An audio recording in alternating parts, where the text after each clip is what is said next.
and he'd put that in his pocket or take it home and hide it. Or sometimes if he was excited enough, he'd show his family, he'd say, hey, I found that Knights of the Golden Circle stash, and he'd show it around.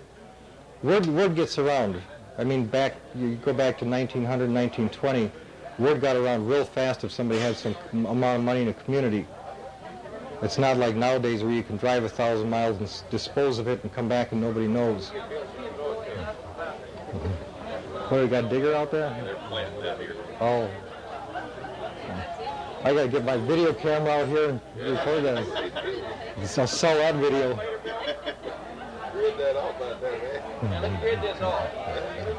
So anyway, getting back to this question about booby traps and so forth and the way that they hid things, they knew human nature. Sometimes they would dig a shaft, and I showed this in one of my classes, they would dig a shaft straight down to a dead end. And that's all that there was, is a shaft to a dead end. And they would walk away from it. The real stash was up the hill somewhere or in a bluff or in a cave. And they would just walk away, and the ground would get a little depression like this as it would settle. Then maybe they'd come along and throw a big rock on it after the depression had settled. Years later, somebody comes hunting this, and they're looking under rocks and poking under rocks, and they've heard stories about inscriptions on the bottom side of rocks, and they'd look under that rock, and they'd see that depression and say, hey, this is it. And they'd go to town, they'd get about 4 or 5 financiers to back it, and they'd get out their picks and shovels and dig themselves 20 feet straight down to bedrock. And they'd say, well, we must have missed her, there must have been a side tunnel or something, and they'd widen the hole. And they would bankrupt people hunting for this stuff by setting up fake cache sites. Sometimes they'd dig this plug hole straight down, and they would put a tea kettle full of some coins in it. And that way the person that finally got to the bottom said, well, I guess this must be it. They'd say, I don't know why they dug such an elaborate hole to bury this little treasure, but everybody would say, that's it, and they'd walk away in disgust, and the person that was doing the treasure hunting would be discredited. They didn't refer them as treasure hunters back then because they didn't have people like us. They had people that were locals that hid out in the woods and watched them and knew that eventually they'd go away, and then these local people would come in there and start poking around.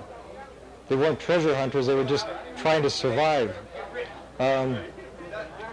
Some of the booby traps were explosive. Some of them were a keg of black powder. And this, by the way, is one of the reasons that these places are really dangerous to go into if you don't know what you're looking for. In any of the sizable stashes, they had a front entrance and they had a rear entrance.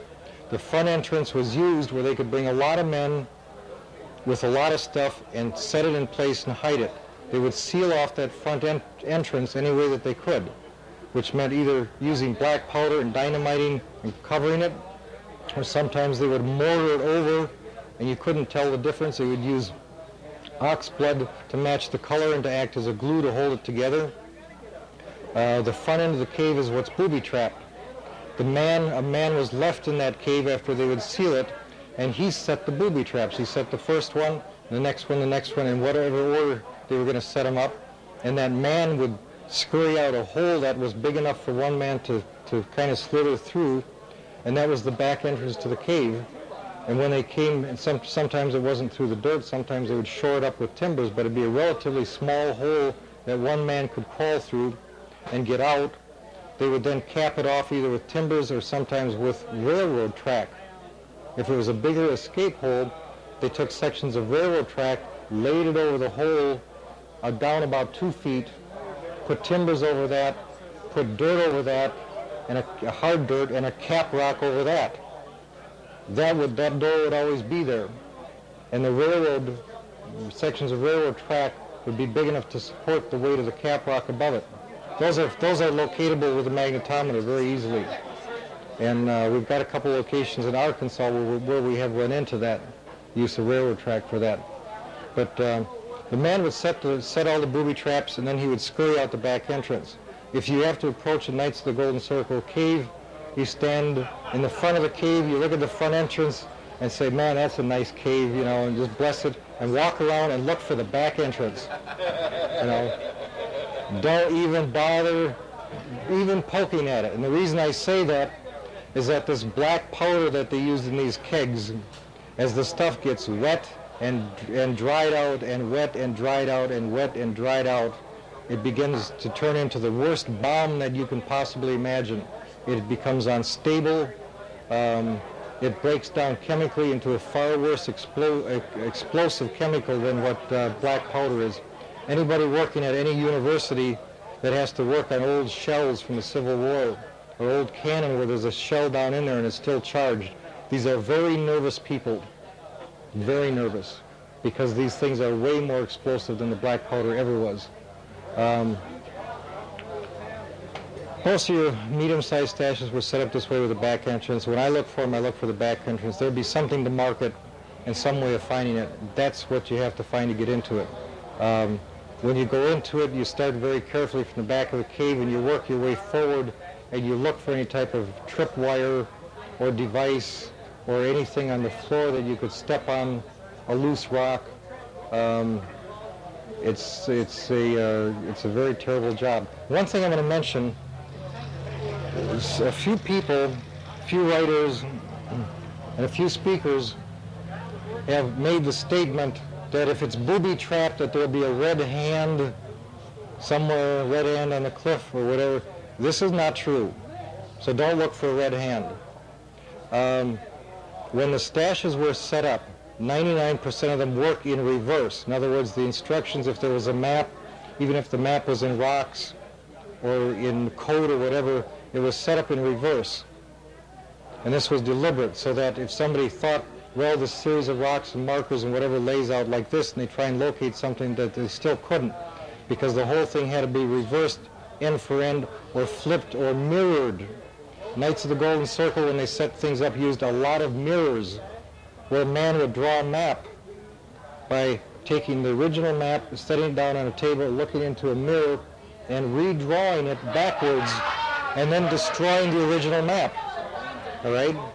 They would do this with mirrors. Sometimes you have to, if you get a map locating something like this and it's original, you have to hold it up to a light, turn it around backwards, hold it up to a light, and look at it through the light, because that's the way it was drawn. They use many, many things like this to confuse people.